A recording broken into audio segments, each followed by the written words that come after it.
He knows. Of course he knows. That's why he was here already. Good morning, everyone.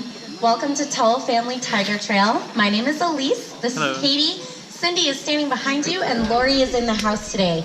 We are all keepers here at Tiger Trail at the Safari Park. Thank you so much for coming out and visiting today. This morning, we are going to be doing a training session with Suka, who is the very excited cub right behind me. Suka doesn't really look like a cub anymore at this point, but he's only about 1.5 years old, so he's still very young. He still acts like a toddler, even if he doesn't look like one anymore. When Suka was born, he weighed about 2.5 pounds. Now he weighs 182 pounds, and he's not done growing yet. By the time Suka's full grown, he will weigh between 250 to 300 pounds. So he still has a lot of weight left to gain. And if you want an idea of what Suka will look like eventually, you can go all the way down to Exhibit C, which is our waterfall exhibit at the base of Tiger Trail, continue through the longhouse to the waterfall.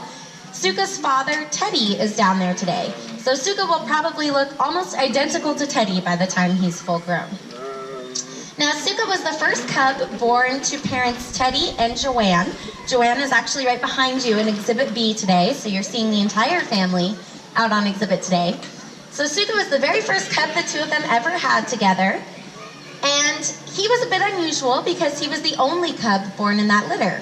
Typically, Sumatran tiger females have between 3 and 4 cubs. They can have up to 7. So it's unusual for a litter to only contain 1 cub. Now, Suka was also an unusual case because Joanne rejected him when he was 5 days old.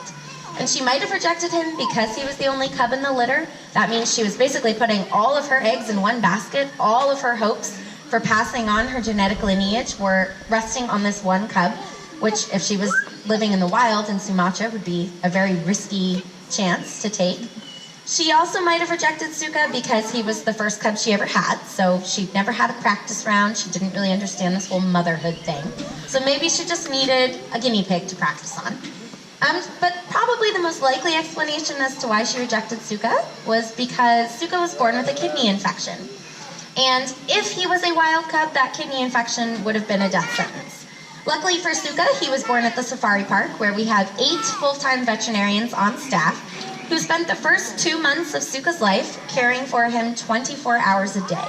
So after all of that excellent care, Suka has made a full recovery. He's come back to live at Tiger Trail ever since he was 2 months old. He lives here full-time. And now that he lives at Tiger Trail, we've been able to do a lot of training with him. So all of the training you're going to see today is operant conditioning that we train these tigers to do with a lot of positive reinforcement. So today, for his positive reinforcement, Suka's going to be getting beef heart's blood in a squeeze bottle. He's also going to be getting big pieces of beef heart and a raw ground meat diet that's specially made for zoo carnivores. So all of the behaviors I'm going to ask Suka today are behaviors that will simplify his husbandry and his veterinary care. We can no longer safely enter the enclosure with Suka. He weighs 182 pounds. That's a lot of tiger. So we want to keep ourselves as safe as possible while giving Suka the best quality of care possible. We can take much better care of him if he voluntarily participates in his care. So we've trained him to do a number of behaviors: touching his nose to the end of this target pole, sitting, lying down, opening his mouth on command, touching and holding his nose to that green disc, which is called a mark. And you might even get a chance to see Suka running between myself and Lori, one of the other keepers in the house. This behavior is called an A to B, and it's a really great way to move Suka or any of our other 8 Sumatran tigers to different exhibits or different bedrooms in the house. So without further ado, I'm going to start training Suka. When I'm training him, I have to give him my full attention, but as soon as I'm finished, I will mic back up and keep talking and answer any questions you guys might have, okay? So enjoy. Hi, Suka. You ready? Oh boy.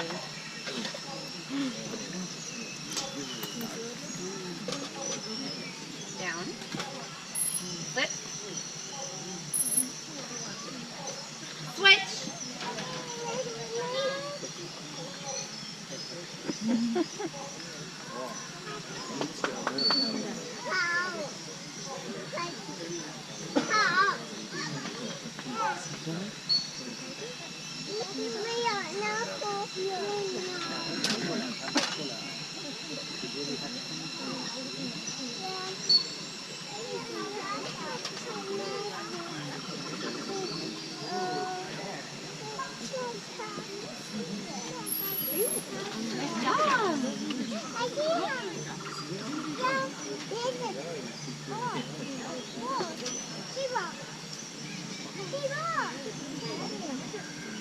He's eating cortisone.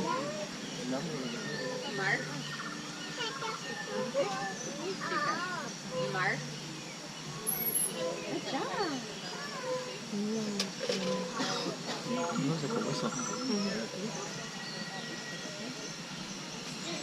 Rise up.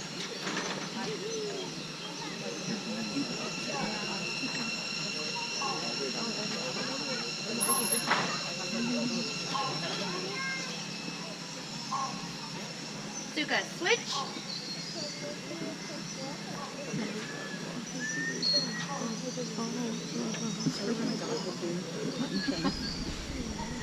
It's fine. Well, he's almost full.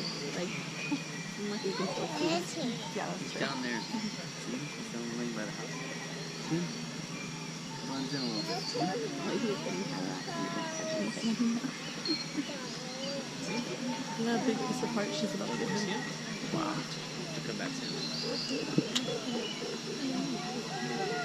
Here they come. Suka.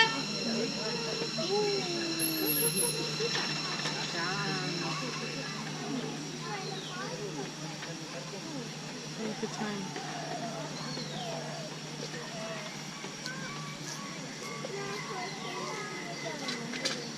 Oh, he's so cute.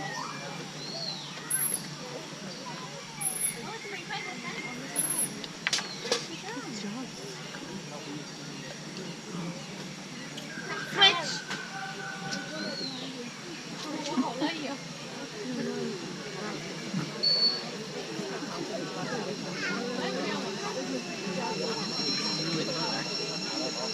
It's pretty special to be able to watch these. They're all hiding. Suka.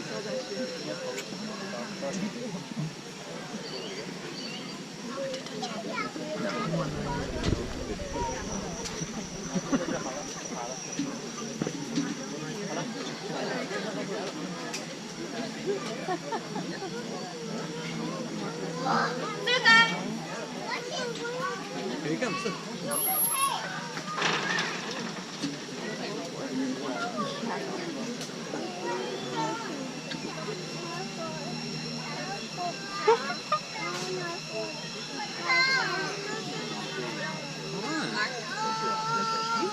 Like, what is that one? Suka.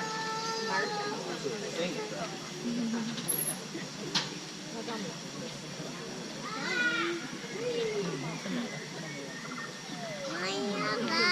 Little bottle. It's like, All done. Good job. Good boy.